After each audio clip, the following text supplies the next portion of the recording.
let's get into this. Consumer debt passes 17 trillion for the first time. So Americans have racked up over 17 trillion dollars in debt. That is up 2.9 trillion from 2019. And the main catalyst of this is auto loans, credit card debt, student loans, and mortgages. The average American has $59,000 in debt. 41,000 of that is in mortgage. 5,400 is in auto loans. 5,600 is in student loans, and 3,400 is in credit card debt. And 46% of credit card holders maintain debt from month to month on their credit cards. They're not paying off their balances in full every single month.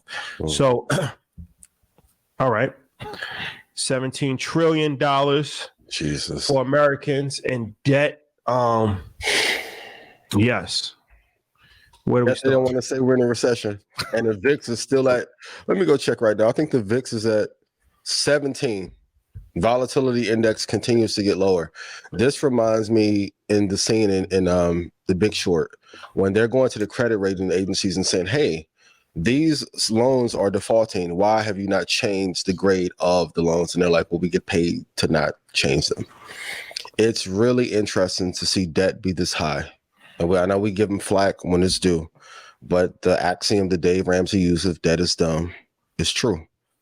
I always said it. If you have a ton of debt, I don't know one person that has 300,000 in debt. And if we were to give them 300,000 to wipe it away, they wouldn't take it.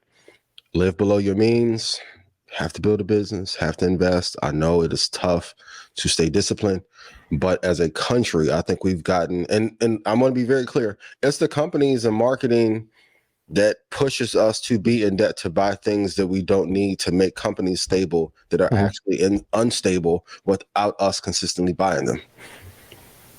It is getting scary though. We'll talk about it later, like our country's debt to GDP ratio as well. But I feel like they are trying to collapse the credit worthiness of the consumer and put us in more debt so that the regulations later will be easier to pass.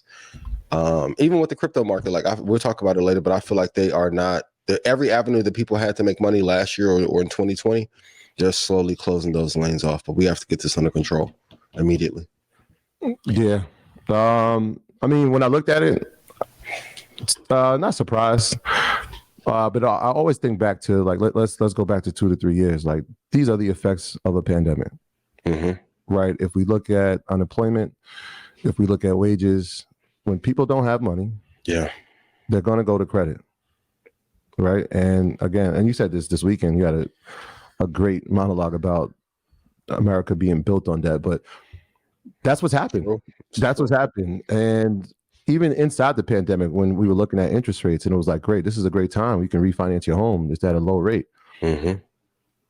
People were taking out home equity lines of credit.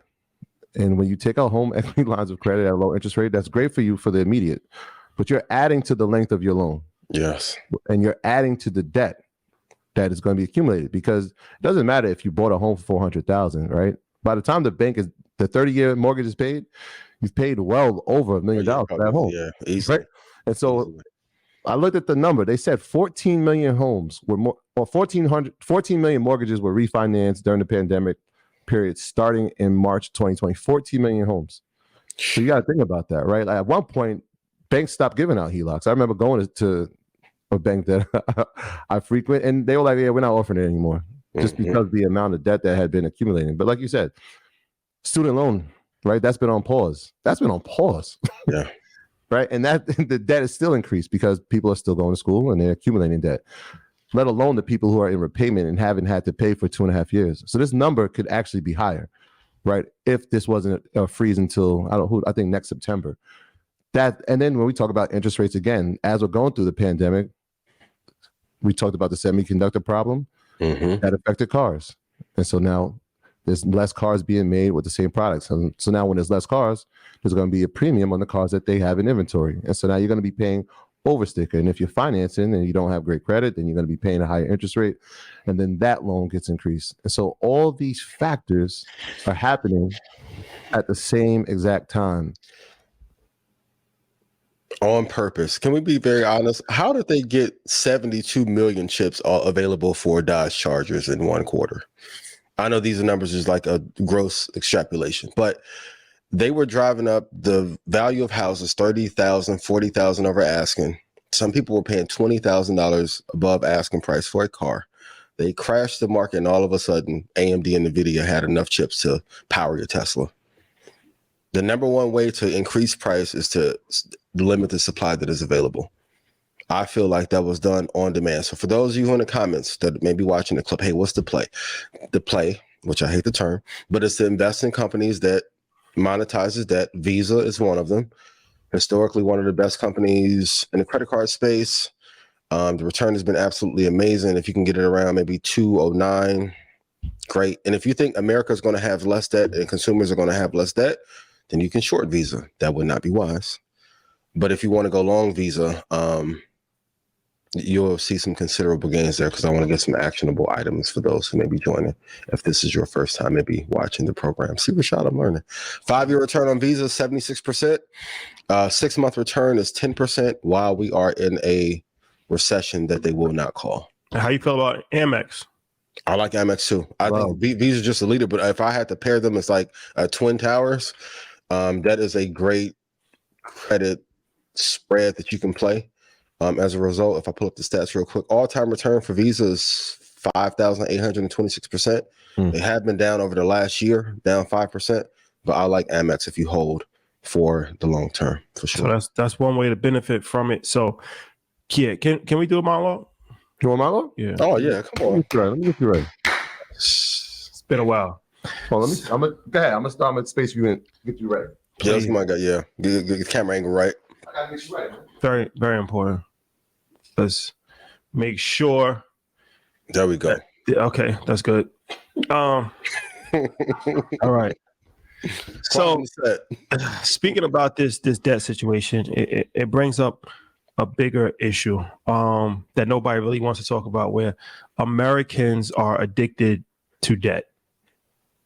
And so, yes, Americans are addicted to debt. We live in a society that has forced us to be layaway consumers. We're in a layaway economy. Nobody even realizes it. Remember back in the days, you used to go to like TJ Maxx in these stores and you put $30 down on something that costs $100. You make a couple of payments, and then 3 months you actually be able to get the sweater. The only difference now is that you can actually get the sweater without having to actually pay for it until you actually are done. So when you think about things like a car, a home, even college, credit cards, the common denominator is that we're spending on things that we can't afford. And we've been trained to put as little down as possible. Like that's something to be celebrated. When even in the homes, right?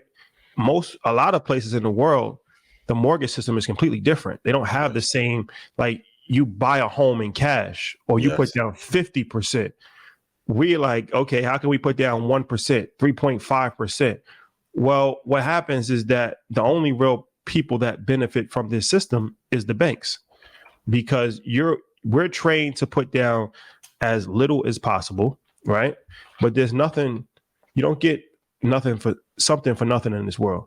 So by putting down as little as possible, that means that you pay interest. And who collects the interest? The bank. So by the time you actually get finished paying for your home, you could have bought 3 properties for that same amount. So it's like, and this happens at every income level, even people that are millionaires. Somebody that has $1 million, instead of buying a home for $500,000 in cash, they put 10% down on a $10 million home that they can't afford. And this happens in college. Instead of going to a community college, which is virtually free, you want to go to an out-of-state school and major in something that you're not going to make any money in, and go into $150,000 of student loan debt. And then when you come out of college, then you can't even work to pay your loan back. This is the same for credit card debt, because you're spending your credit cards on vacations to go to Miami and Balenciaga bags, because we are trained to not think about it now. We'll think about it later. And when the hangover comes, we just delay it even more and just push the can down the road even more. So auto loans, same thing. Instead of buying a car that you can actually afford, well, how can I get the Mercedes?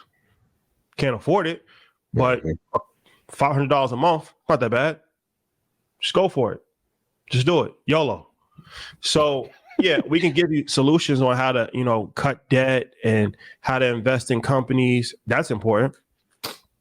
But why don't you try buying things that you can actually afford? That would probably be even more beneficial, right? So this is something that I know a lot of people don't really want to address this issue because this makes us look in the mirror, but we're constantly putting ourselves in debt for things that we can't afford to impress people that we don't know. And eventually you're going to have to pay it back. Yep. And it's a sobering reality, but the party always ends at some point. At some point in time. So I just think it's important just to, put that in perspective. And like I said, this is a notion that Americans have come to normalize, but a lot of places in the world, they don't understand that. They're like, you want to live somewhere, your home costs $100,000, you save money until you have $100,000. Big facts. And then you buy the home. Or you move in with 5 relatives and each put down $25,000. Yeah. And now you each have a room. That's an option. You know what I mean? So it's like we've just become so desensitized to borrowing money and stretching things out as long as possible.